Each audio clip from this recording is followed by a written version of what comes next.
Faz Sentido, com Fabiana Sparrenberger e convidados.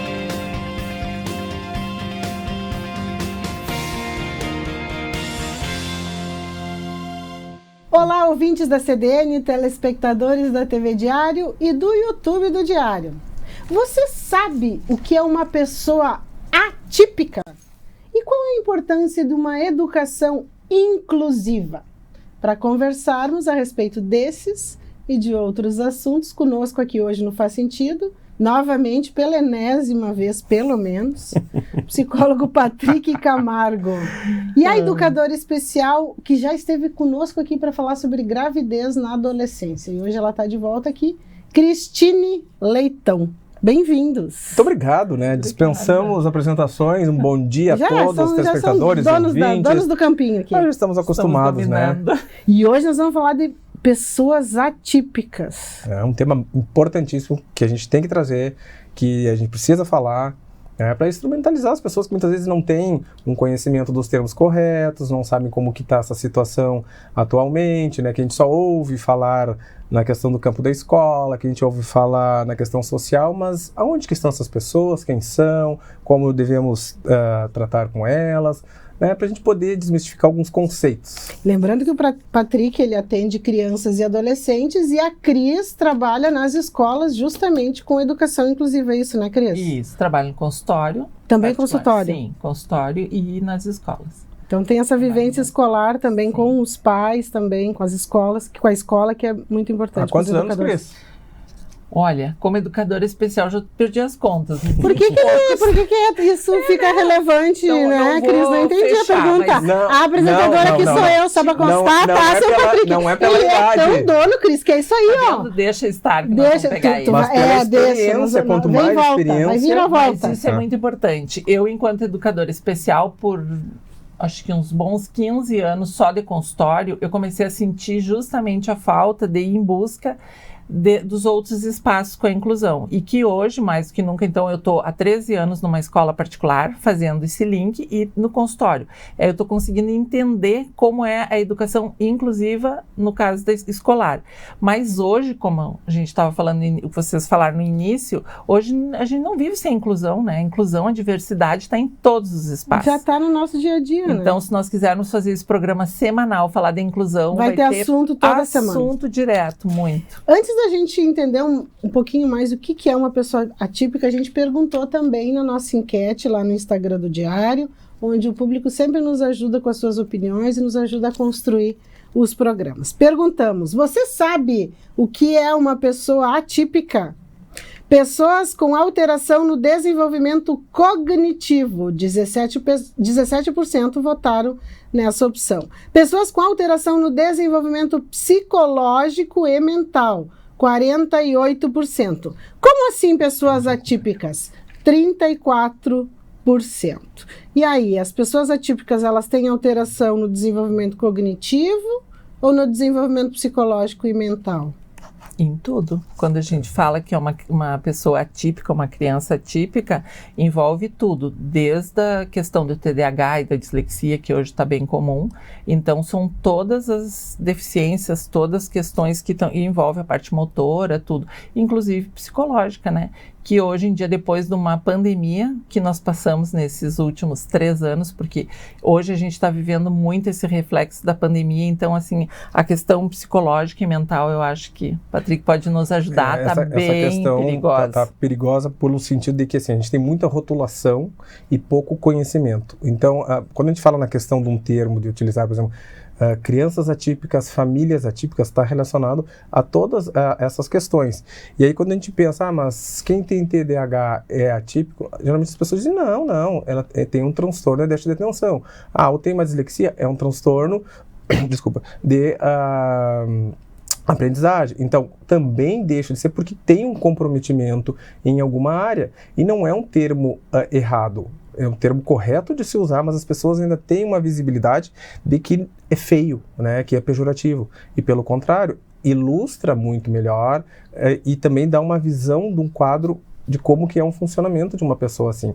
E aí a gente pensar, questão de pandemia, crianças, adolescentes que tiveram esse período recluso, que estão voltando, por exemplo, para a escola, que estão no convívio social, estão apresentando sintomas relacionados a essas questões, então às vezes pode ter um comprometimento psicológico por todas essas vivências associado ao quê? Com os marcos de desenvolvimento. E aí a gente associa os fatores comportamentais, cognitivos, que chegam até nós, para quê? Porque meu filho está apresentando tal sintoma, meu filho está apresentando tal problema, tal transtorno, e a gente tem que desmistificar, explicar, e até popularmente, como a gente diz, né, esmiuçar o que está acontecendo, e ver que são alguns problemas psicológicos decorrentes dessas fases, juntamente com esses marcos e esses sintomas que são apresentados. E, Patrick, eu acho bem importante a gente lembrar o que eu estou percebendo também, muita confusão, inclusive na parte da saúde, para estabelecerem realmente um laudo. Um diagnóstico. Porque hoje a coisa está muito confusa com toda essa defasagem que teve de crianças. Um exemplo assim, crianças da pré-escola. Eu estou vivendo isso no consultório e na escola. Um atraso motor incrível. Então, a criança, ela tem um déficit cognitivo, ela tem um problema de desenvolvimento, alguma coisa hereditária, às vezes foi só a situação. Bebês que chegaram para nós na nossa escola com 4 anos, filhos da pandemia. Então, e o que me assustou esse ano? Eu estou me dando conta e conversando com alguns neurologistas que o ano passado a gente saiu da pandemia, a gente achou, né, saímos da pandemia, estamos vivendo um caos, né, na escola, e essas crianças não retornam a uma vida social e escolar. E esse ano a gente estava conversando que parece que esse ano está mais complicado do que o ano passado. Porque quem conseguiu segurar os adolescentes, vamos ver se o Patrick vai concordar, a gente percebe que as crianças foi nítido, chegaram na escola depois de 2 anos, então crianças que chegaram numa 3ª série, que não fizeram nem o primeiro nem o segundo, ou fizeram online. Então essa criança, ela tem um déficit cognitivo, ela não teve uma experiência que hoje faz com que ela esteja com atraso na escola. Então, assim, a entrada da psicopedagoga, das questões em busca de um neurologista, está sendo muito confuso tudo isso. O que é de cada setor, o que a criança realmente tem. E eu acredito que nós vamos levar ainda um tempo para ver se realmente foi só um atraso por falta de habilidades que não foram adquiridas. Não foram trabalhadas. Ou até mesmo vivenciadas, dependendo da fase de desenvolvimento da idade, para poder até mesmo justificar um comportamento ou não. E outra questão, assim, o que eu tenho percebido que na minha escola tem da educação infantil até o ensino médio. Esses dias também a gente estava avaliando que muitos dos adolescentes que o ano passado chegaram na escola até com uma certa facilidade desse retorno, hoje a maioria deles está caindo em depressão. Então está muito confusa essa volta, porque eles estão se deparando com um mundo que ficou estagnado 2 anos, e o pior, estagnado 2 anos, e eles imersos numa tecnologia, né, que também não é legal e não é saudável da forma com que muitos viveram. Então, muito complicado. É que, na verdade, a tecnologia também, né, Cris e Fábio, o que acontece? A gente pega essa questão de que eles tiveram que vivenciar 100% da tecnologia nesse período. Então, eles não tiveram aquela vivência de criança, de estar entre grupos, de ver o colega presencialmente, o amigo de uma forma diferente, de frequentar a casa de um de outro, de ver aquela dinâmica familiar muitas vezes, de vivenciar, né, o brincar no pátio, popularmente, como a gente diz, ou até mesmo brincar com os brinquedos de uma forma coletiva. Então, é como se essa fase que não foi vivenciada, eles não tiveram esse aprendizado. E aí, quando chega... E além de tudo, com escola, o medo, né? O medo, muitas crianças até hoje demonstrando... Nós temos na escola, minha escola é uma escola particular, nós temos na escola o caso de um menino no ensino médio, outro na educação, no Fundamental 1, acho que é 4º, 5º ano, que não tiraram a máscara até hoje. O medo está latente neles. E agora a gente está emendando com gripe, com outras questões... Estão em atendimento psicológico, não conseguem tirar máscara. E aí entra, por exemplo, no menino no ensino médio, o que a gente está percebendo? É uma forma dele se esconder também. Aí entrou a questão da adolescência, de relacionamento, mistura tudo. Então, quando eu fui conversar com a orientadora, a coordenadora, que a gente foi receber a mãe, os profissionais estão trabalhando com ele, é um misto de sentimentos. A gente não pode dizer, é um menino que está com medo, né, que não quer tirar máscara, ou realmente ele está se escondendo de todos e de encarar a vida novamente. Então é muito complicado. As duas coisas. As duas e coisas. Até mesmo a gente rotular, né, Fábio? Porque é um trabalho com outros profissionais, assim como a Cris está trazendo esse exemplo do menino que usa máscara. Eu não posso dizer que esse menino tem algum transtorno ou algum problema e afirmar simplesmente por um comportamento escolar, mas que vem do quê? Já vem desde de casa. Mas por quê? Porque teve todo esse período de estar recluso. E aí, quando a gente se depara com outros profissionais, muitas vezes que talvez não tenham um preparo, um feeling para atender certo público, eles acabam rotulando e dando um diagnóstico e a família acaba comprando. E aí se complica muito mais, né? E até mesmo nesses casos de dizer de que são crianças atípicas, né? Mas há como fazer um diagnóstico se são questões relacionadas à cognição, quer dizer, alguma dificuldade na aprendizagem, no entendimento, enfim, psicológica, mental, a Cris falou, motora também. Uhum. Tem como um profissional apenas fazer o diagnóstico sozinho e dizer é isso? Não. Não. Tem que ser uma equipe, já sempre foi, para trabalhar com inclusão, com atraso, a gente tem que ver de onde essa criança vem, como a família encara essa criança. Por exemplo, chega no meu consultório, a vida toda chega uma criança com síndrome de Down com 1 ano, com uma família que se envolve, que estimula, que entendeu, nem precisa estar em atendimento com profissionais. Mas se é uma família que entendeu, que dá o banho, que fazer toda a estimulação que qualquer mãe de crianças típica faz, que é a estimulação natural, ou ela é uma mãe que está deprimida por esse filho ser Down não responde muito em função da hipotonia, a criança chega num estado, para mim, eu não posso dizer que é o problema cognitivo dela, porque síndrome de Down vem sempre casadinha com um déficit cognitivo. Então, até que nível esse déficit cognitivo realmente está atrapalhando o desenvolvimento dessa criança, ou foi uma mãe deprimida, uma família que não explorou muito. Então é muito confuso, sempre foi. A gente sempre teve que ter muito cuidado para realmente identificar essas questões e a gente sempre acreditando que essa criança é possível, que a gente tem que apostar e tem que ver e vai nos surpreender. Eu sempre falo para as mães, para as professoras, Cris, até onde ele vai? Não sei. A gente vai poder se surpreender. E nos surpreendemos. Eu tenho histórias lindas para contar de superação que eu fico emocionada quando eu vejo me surpreendeu. Eu não acreditava no meu inconsciente tentando dizer que acreditava. Então, hoje, isso para mim está muito preocupante.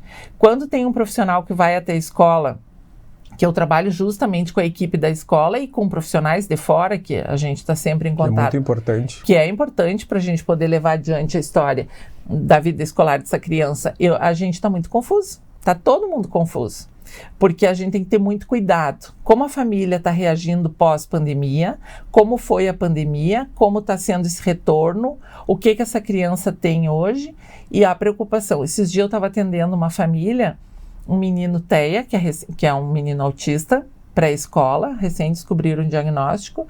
E qual foi o nosso foco na reunião, para tu ter uma noção? O excesso de tecnologia. Então, uma criança TEA já fica por si só, que não é todas, mas a maioria, já tem um cuidado que ele fica muito isolado. E hoje, essa criança, ele está com abstinência à tecnologia. Quando a gente tira, ele não consegue se controlar. Mas isso é do TEA? Ou é em questão da abstinência, de um excesso de tecnologia? E aí entra na outra aí questão psicológica, né? As duas Aí coisas. a gente vê o desespero gente. de uma família se dando conta disso, mas é o que... E aí eu penso assim, 4 anos. Quando iniciou a pandemia, o que essa criança teve? Tecnologia. Os pais têm que trabalhar e não estão... A gente não pode culpar esses pais, né? Então são realidades. A gente tem que sempre entender a realidade, pontuar realmente as questões que não estão funcionando e que a gente vai ter que fazer uma mudança, mas aí eu acho que respondendo a pergunta que tu fez é muito complicado. Aí para tu entender o que é motor, o que é cognitivo, o que foi falta de oportunidade, de experiência, é um misto. É um misto, e aí você tem que desmistificar com as famílias e explicar, porque não é eu, enquanto psicólogo, né, de A, B ou C, que vou dar aquele diagnóstico e afirmar se eu preciso de outros profissionais. Então, bem como a Cris disse, a gente observa muito essa dinâmica familiar. Se chega, por exemplo, no meu caso, chega no consultório já com uma queixa principal, com um encaminhamento, entrar em contato com esse profissional para saber a história, entrar em contato, se for com o neurologista, com o psiquiatra, com o terapeuta ocupacional, com a psicopedagoga, porque é uma rede, porque a família chega querendo auxílio. E tu está, no meu caso, 50 minutos com o paciente uma vez na semana, até mesmo, dependendo do caso, 2 vezes na semana. Só que, e o restante do tempo, com quem que essa criança está? Então, às vezes, tu pega detalhes e situações do desenvolvimento que outros profissionais estão em atendimento há mais tempo, que vivenciam com aquela família uma outra realidade, que complementa o trabalho. Então, eu costumo brincar que que nem um quebra-cabeça. Tu vai montando de acordo com o que vai surgindo essas peças para a gente poder chegar a um diagnóstico. Claro que as famílias às vezes chegam desesperadas, mas o que meu filho tem? Me diz o que ele tem. A gente não vai chegar e dizer assim, teu filho tem um transtorno de aprendizagem, teu filho já tem, né, possivelmente ele é do espectro autista, já dar um diagnóstico inicial, até porque dependendo da faixa etária, a gente trabalha com hipóteses diagnósticas porque tem os marcos de desenvolvimento aí. Então, trabalhar com outros profissionais é imprescindível. E quando se chega a esse ponto que a gente começa a observar, a gente tem que observar a dinâmica como um todo. Então, se alguém disser, eu dou um diagnóstico sozinho, desconfie, porque não tem como a gente fazer assertivamente essa situação e ser assim taxativo. A gente pode observar, ter uma percepção, ok, mas a gente tem que fazer um processo investigativo muito detalhado para não se cometer um erro, porque afinal nós estamos trabalhando com um ser humano, tendo uma limitação cognitiva ou tendo uma limitação motora, mas ele é um ser humano. Então a gente também tem que ter um cuidado e a ética de ter esse olhar. Perguntamos também na nossa enquete, na sua rotina, você convive com pessoas atípicas? Sim, 52%. Não, 48%. 52%. E 48%, meio a meio, hein? Eu me arriscaria a dizer que eles não sabem, mas 100% convivem com pessoas atípicas. Hoje não tem. Hoje é 100%. Tá, vamos relembrar lá, eu queria que a gente entrasse assim, só nos mais comuns, tá? A gente falou na TEA, né? Para quem não sabe, é o transtorno do espectro autista, isso? Isso. TDAH, que é... transtorno de déficit de atenção e hiperatividade, ou somente TDA, né? Que ele pode ser TDA só. Ou TDAH. Isso. Dislexia. Que é um transtorno de aprendizagem.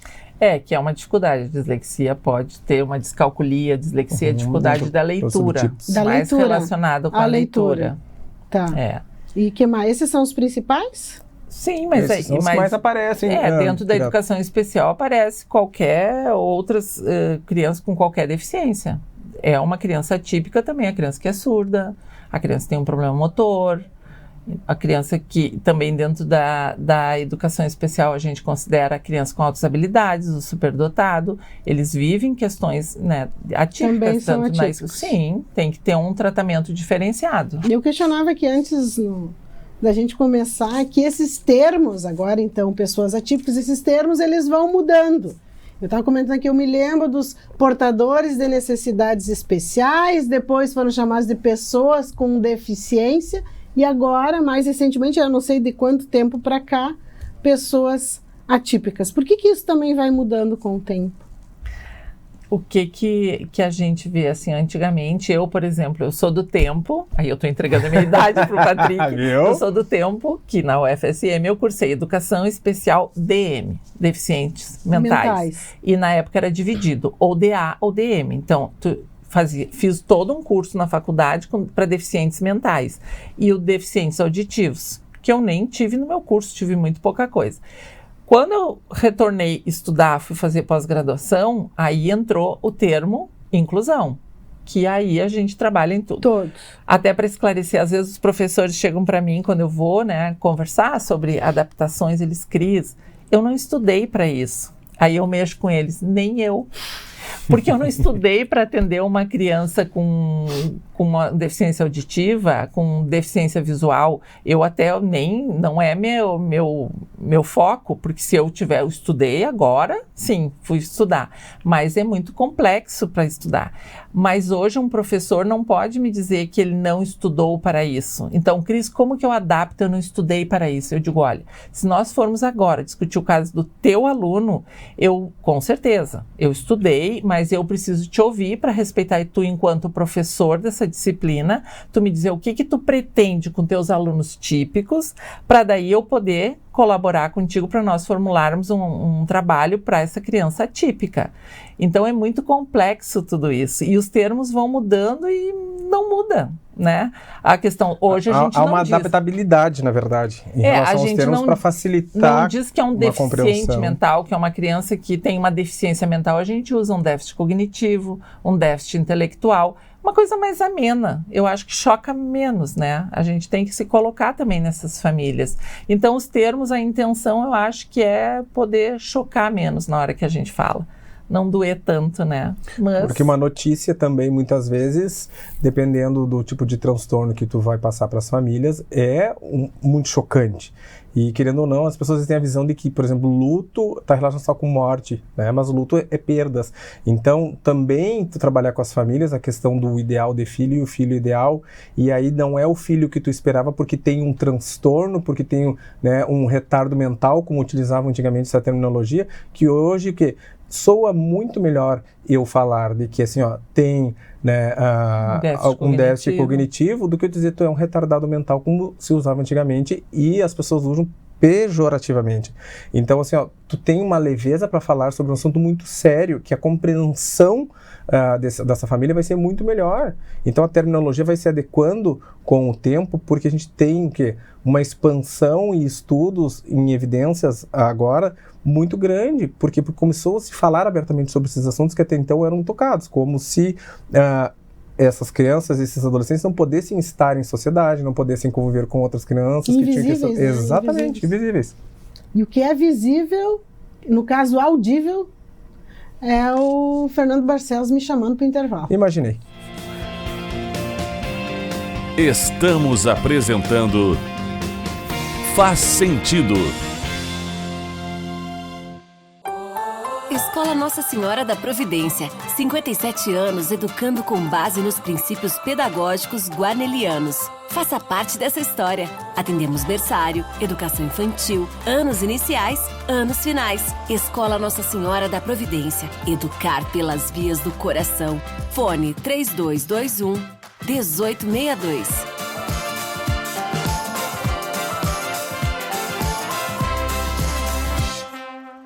A coleta seletiva em Santa Maria já começou. Isso mesmo! Pela primeira vez na história, a nossa cidade tem um serviço de destinação de resíduos sólidos. Quer saber que dia o caminhão da coleta seletiva passa no seu bairro? Ou então, como organizar a separação de materiais recicláveis no seu condomínio? É só acessar santamaria.rs.gov.br/descarte legal. Cuidar do meio ambiente é responsabilidade de todos nós. Prefeitura de Santa Maria, a cidade cuidando das pessoas. Vem para a Ubra e comece a planejar o seu futuro hoje. As inscrições para o vestibular da Ubra estão abertas. A Ubra oferece cursos presenciais, híbridos e EAD. Estude do seu jeito, escolha o formato de ingresso e desconto que mais combina com você. Mais qualidade de ensino, mais flexibilidade. Chegou a hora de colocar mais Ubra na sua vida.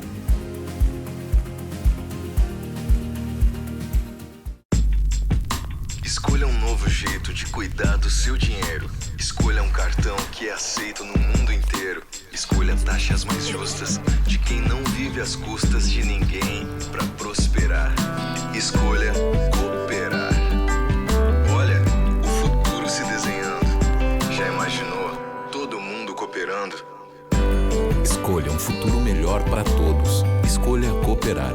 Escolha Unicred. Voltamos a apresentar Faz Sentido.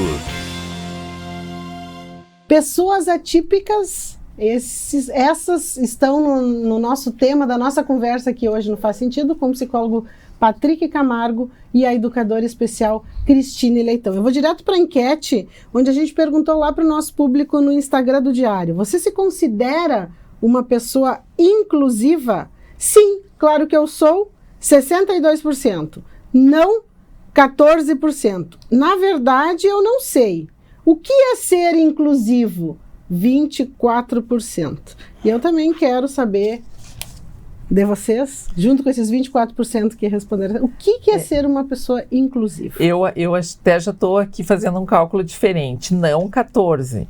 E não sei o que é ser inclusive 24%. Então, vamos botar aqui 38%, né? Isso, assim, é muito preocupante nos dias de hoje, que eu acho que foi como eu falei. Hoje em dia, a palavra eu acho que engloba mais é a diversidade. Hoje se fala na diversidade em todos os locais, em todos os eventos, né?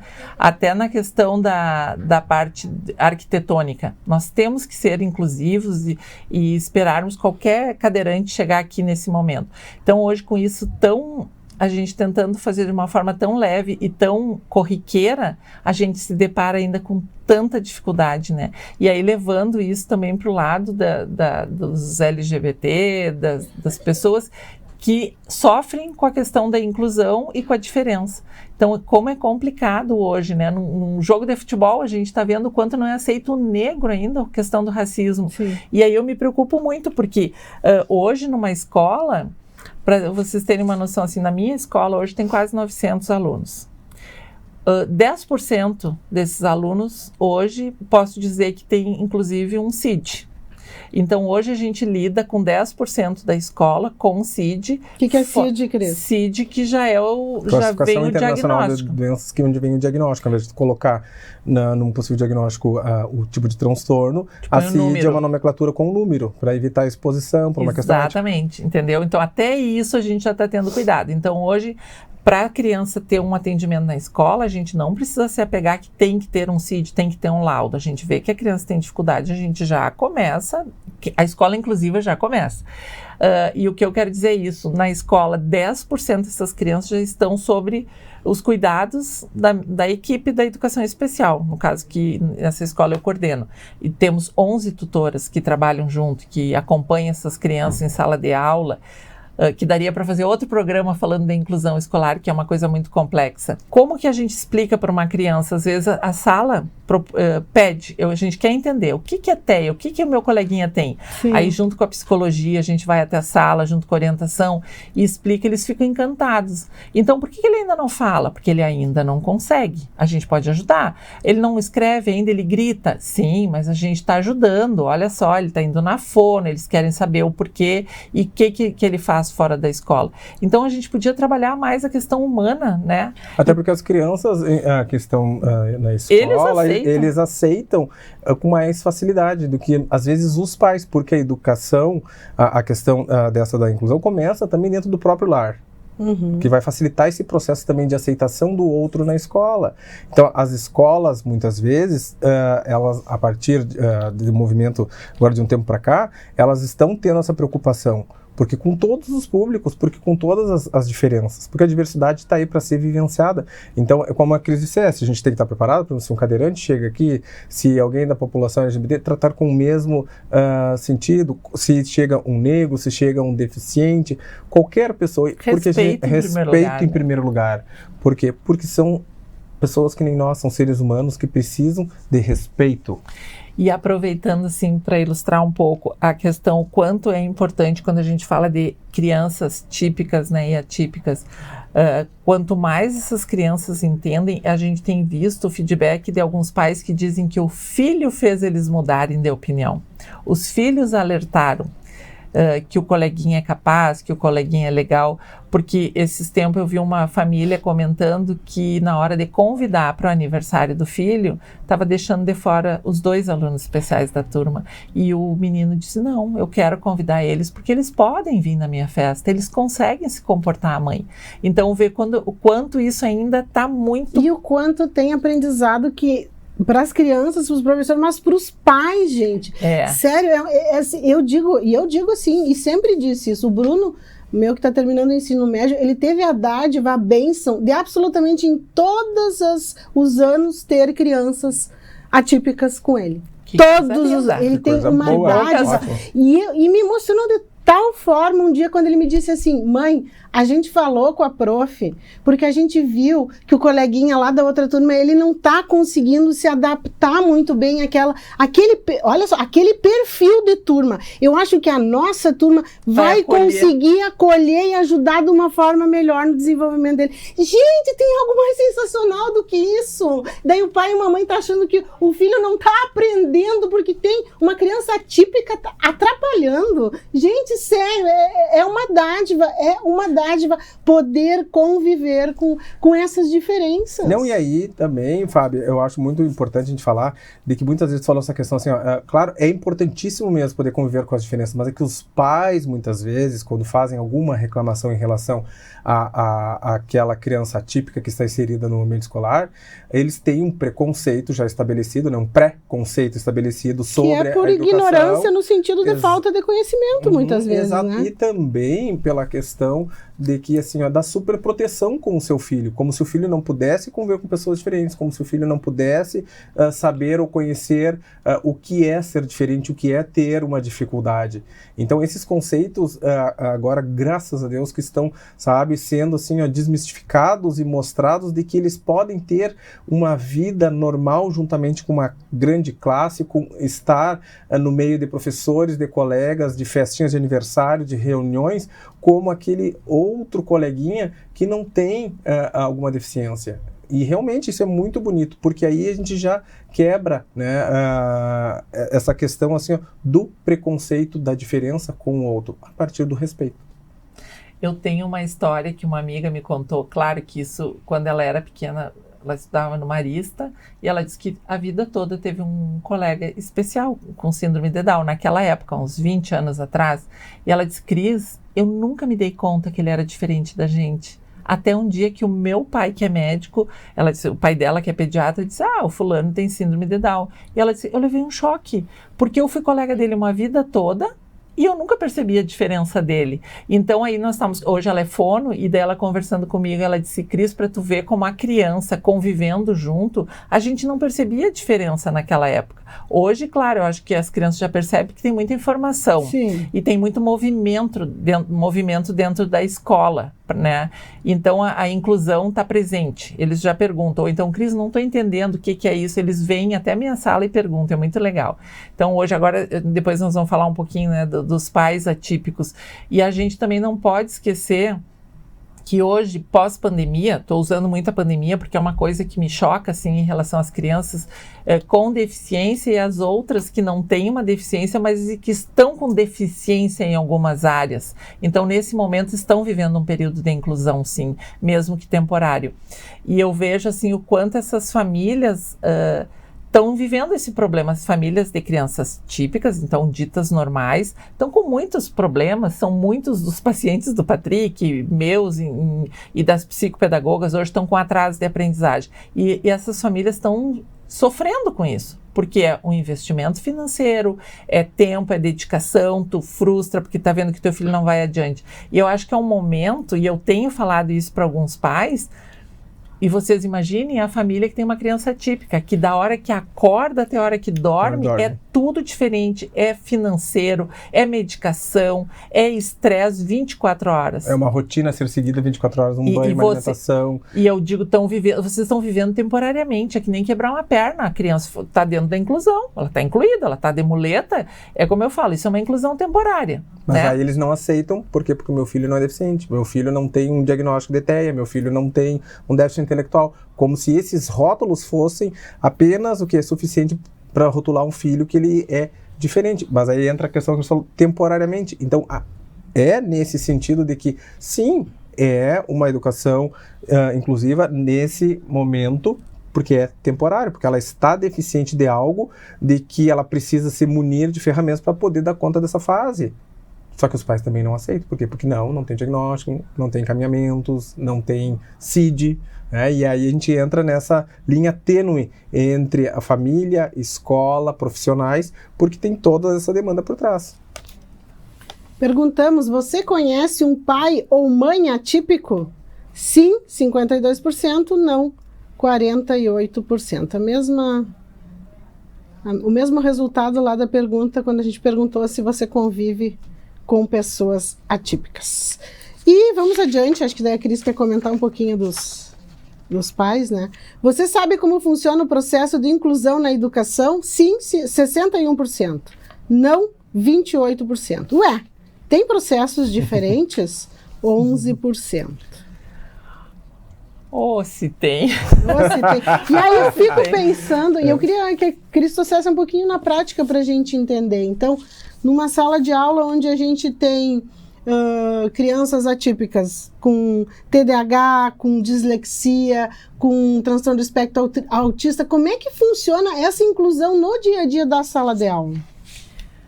É complicado.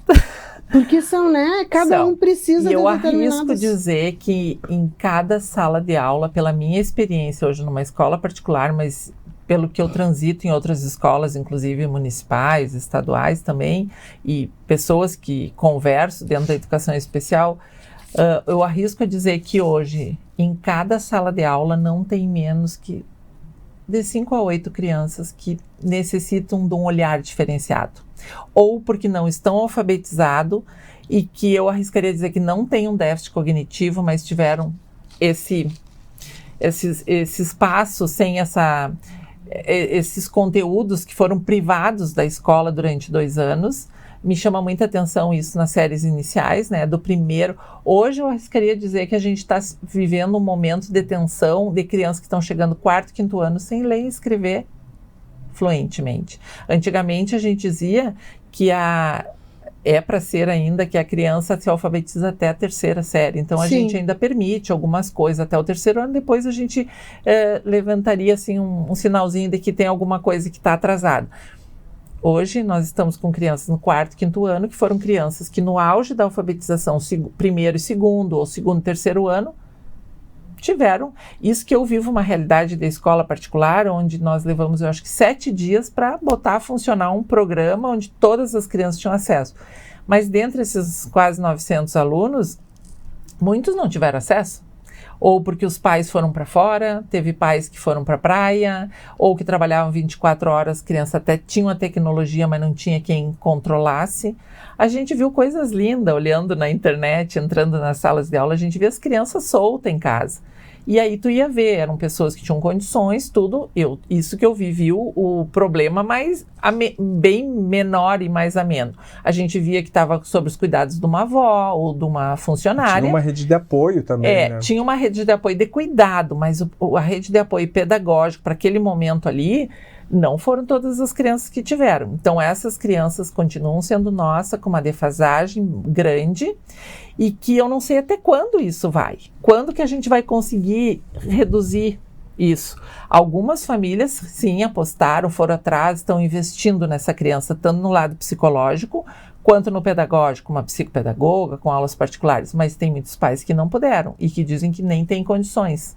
Então é muito complicado tudo isso. E aí, se a gente for falar em números também, a gente está falando só da rede particular. E se a gente for pensar, né, na rede municipal e na rede estadual, que a gente sabe que tem um déficit de professores, que tem um déficit no sentido assim, das relações familiares, que as crianças não têm acessibilidade a muitas coisas, aí, né, popularmente, como a Cris disse, a gente ia ficar louco com tantas demandas. Antes a gente dizia, e a gente continua falando, né, uma sala nunca é homogênea, é heterogênea, cada criança tem o seu tempo de aprendizagem, a sua forma de aprender, o seu tempo de aprendizagem.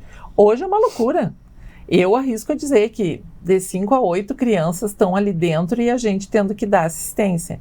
Então, para vocês terem uma ideia, assim, ó, dentro da minha escola hoje nós temos 21 crianças com TEA.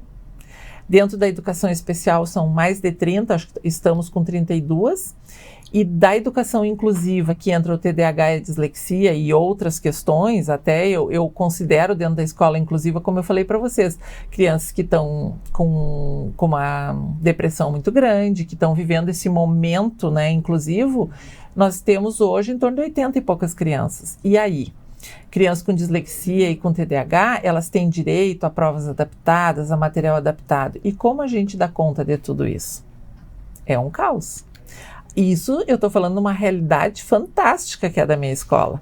Imagina nas outras escolas, o que vão ser dessas crianças no futuro. Por isso que eu acho que a gente vai falar muito da pandemia. A nível da educação nós temos que continuar falando, porque não adianta, é um alerta, é uma justificativa que a gente tem que ter ela muito clara e correr atrás disso. A minha escola não tinha uma psicopedagoga, hoje tem. para poder nos ajudar a dar conta disso. A gente está se reinventando. Eu vejo escolas em Santa Maria, conversando até com o Patrick, tinha escolas que tinham um psicólogo hoje, estão indo para 2, para 3. Tem escolas que estão contratando o terceiro psicólogo. Porque não dão conta. E também a gente tem uma coisa que isso é importante a gente falar, da questão que agora é lei. As escolas têm que ter um psicólogo dentro, não para fazer um trabalho clínico, né, como a gente faz em consultório, mas para poder dar conta dessas demandas existenciais da pandemia, pós-pandemia e dessas fases de desenvolvimento, porque mudou essa questão tanto na aprendizagem. Antigamente, agora a Cris estava falando, eu estava lembrando, no tempo que eu estudava, se reprovava de ano no primeiro ano.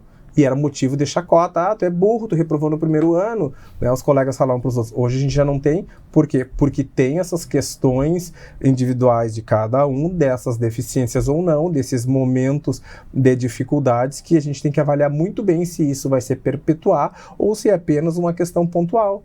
E aí, a gente falar de inclusão, falar de famílias atípicas, de pessoas, né, que não têm uma CID, ou que tenham, ou que sejam rotuladas, como a gente brinca, ou que tenham um diagnóstico, a gente tem que pensar no que é um ser humano sempre. Então, é importante a gente ter esse olhar para que é momentâneo. Então, atípico não se relaciona somente ao termo popular de que são crianças que são do espectro autista, que são do TEA. Não, está relacionado a qualquer déficit, né? Sendo psicológico, cognitivo e assim por diante. Então, eu queria só para exemplificar, nesse caso de crianças que, depois da pandemia, apresentaram dificuldades, por exemplo, na alfabetização, elas são consideradas temporariamente atípicas? Eu considero. Eu me arrisco a dizer, sim. Eu considero, porque o que é ser uma criança atípica, né? São crianças que têm TDAH, dislexia, tem crianças que não estão ainda com diagnóstico fechado, mas eu considero que elas fazem parte da escola inclusiva, porque a escola, a partir do momento que detecta que a criança está com dificuldade, a escola tem que dar conta.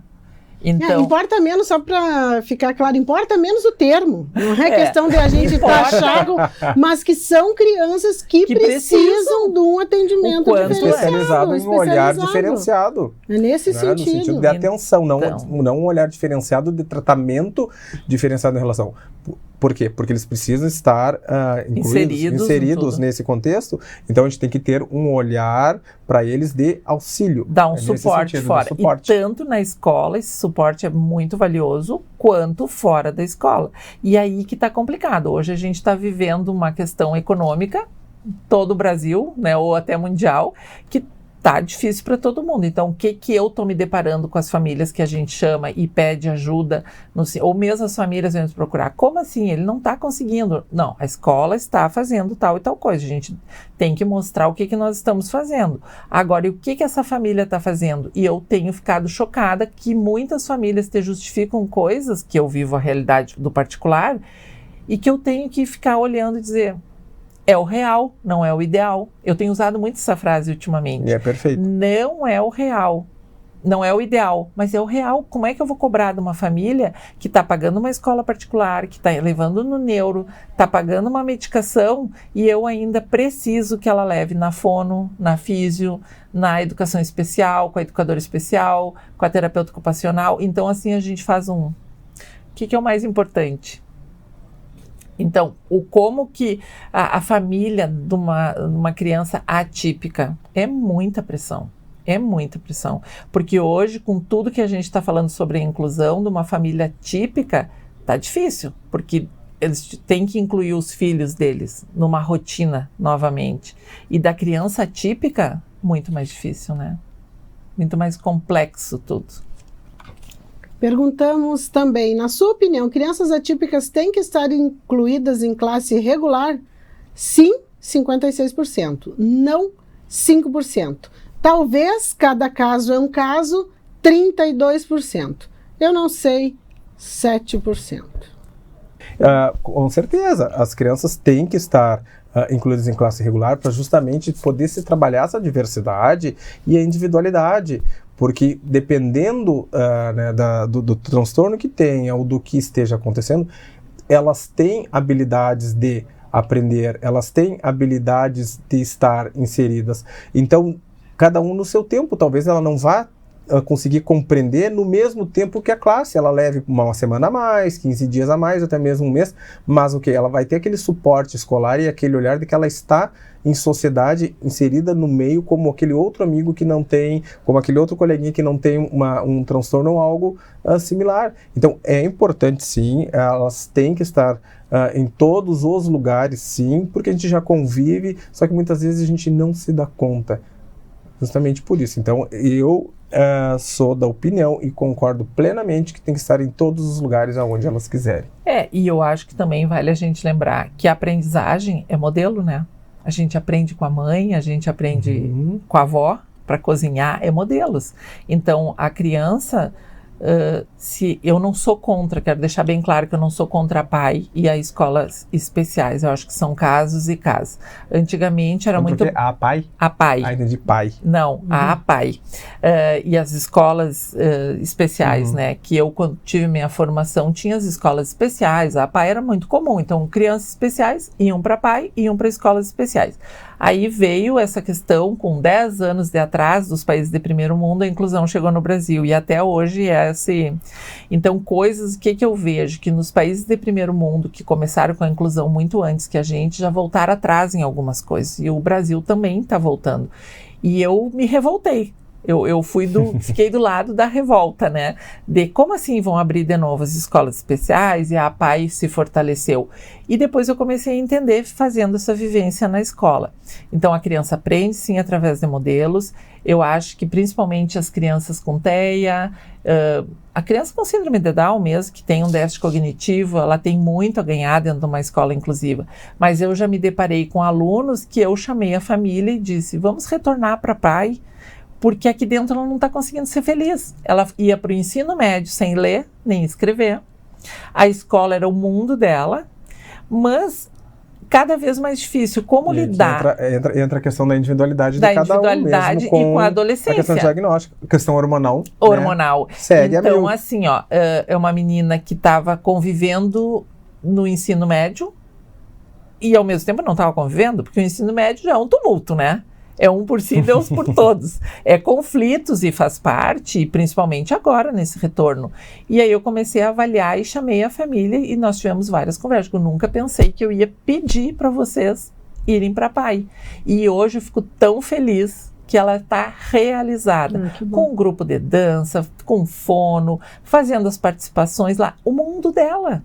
O que ela está conseguindo. Então, como eu acho que era uma exclusão que ela estava começando a viver conosco, dentro de uma sala de aula, onde um quadro branco, escrito com caneta, quer dizer, perde aquela coisa, ludicidade, aquele brilho, né, aquele brilho que ela tinha de escola, meus professores. Era um professor saindo a cada hora, que já tonteia qualquer adolescente. Sim. E é o momento de que eles se desestruturam e se agitam, e para ela, muito quieta, junto com a tutora, eu disse, não, isso aqui não é um mundo que está fazendo bem para ela.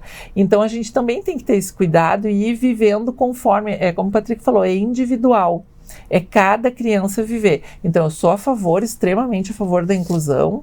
É difícil, para as famílias, para nós, para os professores, mas é um direito que a criança tem, né? Mas também é um direito tu ver que essa criança está sofrendo e que esse mundinho que ela está vivendo não tá legal para ela. Aí não adianta querer forçar a situação só para dizer que ela está, né, no meio de todos uma classe, digamos assim, como os pais vão dizer, uma classe normal, que não é esse termo mais correto, mas que ela também precisa ter um olhar que, se for preciso regressar para um atendimento especializado, vamos procurar um atendimento especializado. E agora a gente precisa chamar o intervalo.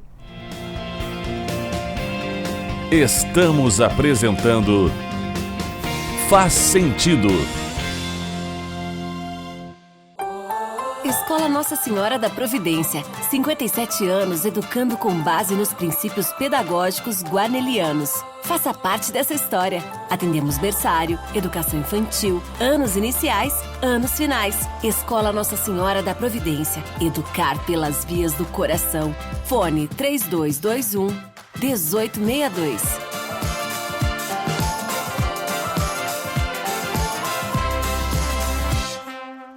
A coleta seletiva em Santa Maria já começou. Isso mesmo! Pela primeira vez na história, a nossa cidade tem um serviço de destinação de resíduos sólidos. Quer saber que dia o caminhão da coleta seletiva passa no seu bairro? Ou então, como organizar a separação de materiais recicláveis no seu condomínio? É só acessar santamaria.rs.gov.br/descarte legal. Cuidar do meio ambiente é responsabilidade de todos nós. Prefeitura de Santa Maria, a cidade cuidando das pessoas. Vem para a Ubra e comece a planejar o seu futuro hoje. As inscrições para o vestibular da Ubra estão abertas. A Ubra oferece cursos presenciais, híbridos e EAD. Estude do seu jeito, escolha o formato de ingresso e desconto que mais combina com você. Mais qualidade de ensino, mais flexibilidade. Chegou a hora de colocar mais Ubra na sua vida.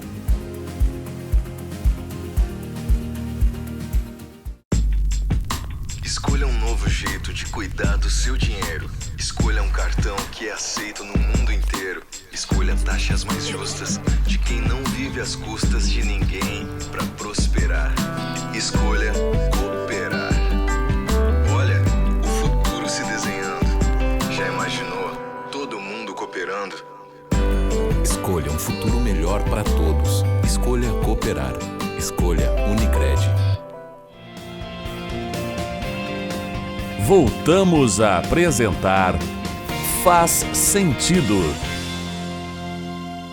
Faz Sentido de hoje trata das pessoas atípicas, com o psicólogo Patrick Camargo e a educadora especial Cristine Leitão. Eu vou direto para a última pergunta, tá? Pra gente já... Temos só 5 minutinhos. E esse assunto que eu só estou pensando assim, ó, o quão útil e relevante é esse programa para vocês aí, ouvintes, telespectadores, que têm, né, uma criança atípica em casa, que conhecem, que convivem, o quanto a gente precisa, isso para mim a ficha tá caindo, o quanto a gente precisa falar mais sobre esse assunto, muito mais, para tentar ajudar diante dessa complexidade que vocês estão apresentando aqui. E com a demanda que temos. Se é complexo falar, imagine a rotina.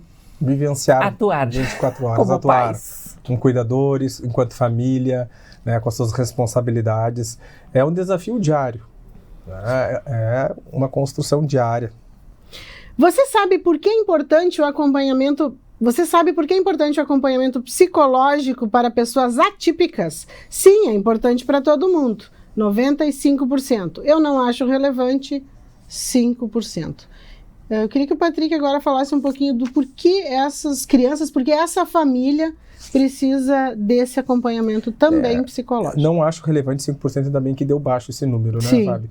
Porque o que acontece? É muito importante a gente trabalhar principalmente as famílias, juntamente com o nosso paciente, ou com essa criança, com esse adolescente, que chega até a gente, ou que está inserido na escola. Por quê? Porque quando se tem um planejamento de uma família, quando se tem um filho, existe muito a questão de ter um filho ideal, que é aquela projeção que os pais colocam sobre os filhos, né? Aí vem a pergunta rotineira e mais costumeira: qual é o sexo do teu bebê?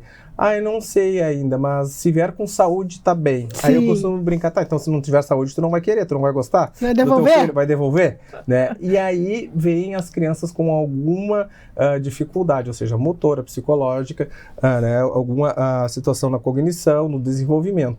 Tá? E os pais têm que dar conta de desconstruir o seu filho ideal para construir aquele filho que veio até aquela família.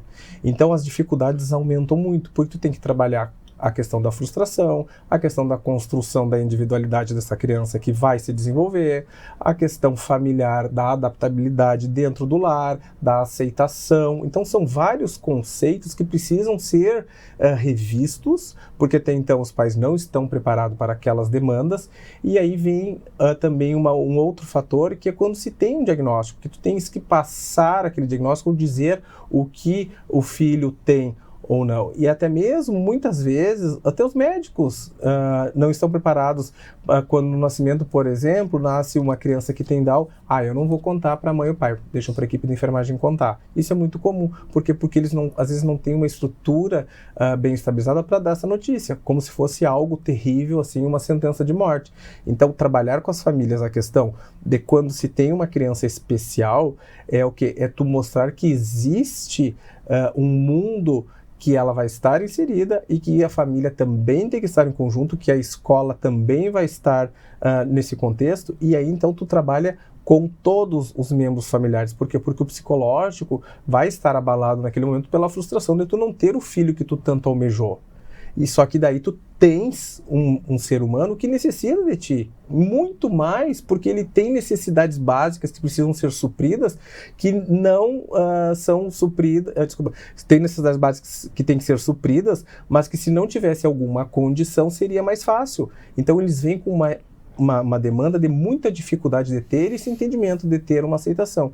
Trabalhar o aspecto psicológico, trabalhar a aceitação, um amor incondicional, trabalhar os limites, que é muito importante, que não é, como a gente vê muitas vezes, de dar uma superproteção porque tem alguma condição específica. É tu preparar o teu filho para o mundo, porque o mundo não vai se preparar para o teu filho. Então, trabalhar em conjunto, em rede, com tudo que a gente tiver nesse momento. E então o aspecto psicológico, a saúde mental da família tem que estar muito bem alicerçada para poder dar conta dessa criança, desse adolescente, porque ele vai crescer e vai se tornar um adulto. Então eu vejo assim, que quando chega no consultório, famílias desesperadas por uma orientação de como trabalhar, de como tratar com seus filhos, de como ter uma orientação, a gente tem que dizer assim, calma, né? Cada caso é um caso, cada ser humano é único, não é porque o teu filho tem um diagnóstico X, Y e Z de que ele vai ter que ter o mesmo comportamento que tu estás acostumado ou que tu viu,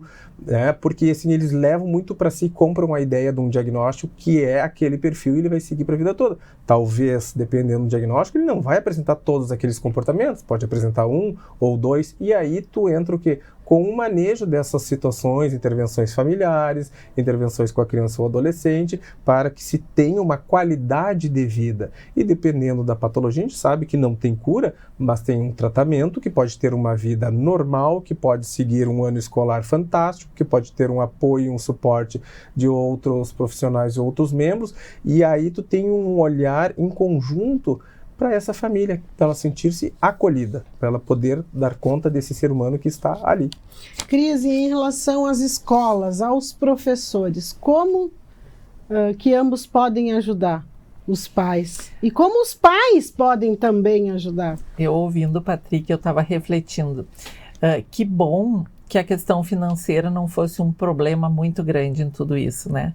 Porque na minha lista de prioridades eu gostaria muito de colocar o psicólogo em primeiro lugar. Porque é como o Patrick falou, é uma família que vem de um luto.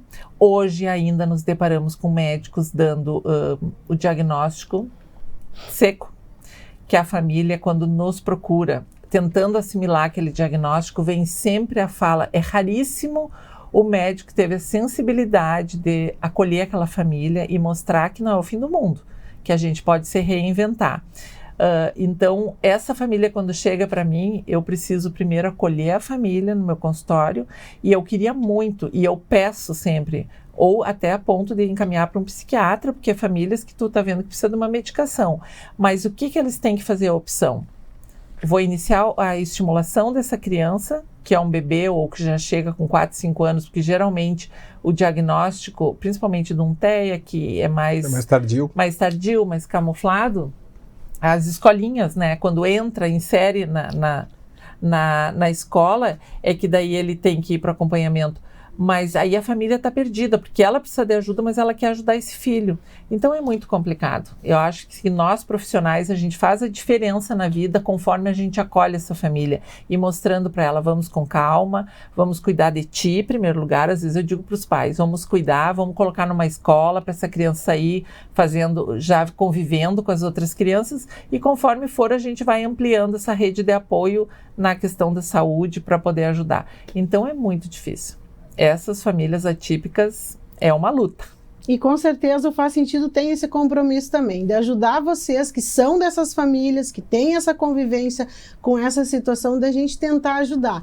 E como a gente pode ajudar aqui é trazendo informações, trazendo orientações e passando para você assim, você não está sozinho, né? São profissionais que têm essa preocupação, nós aqui no Faz Sentido também temos essa preocupação e com certeza vale a pena a gente insistir, a gente se dedicar, porque não é o diagnóstico, não é um diagnóstico do fim, como disse o Patrick. Essa criança ainda pode ser feliz e a nós cabe a nossa parcela, a nossa dedicação a isso. Então, obrigada pela sua companhia. Voltaremos. Obrigada, gente, pela aula que tivemos aqui hoje. Muito obrigada. Obrigado. Até mais.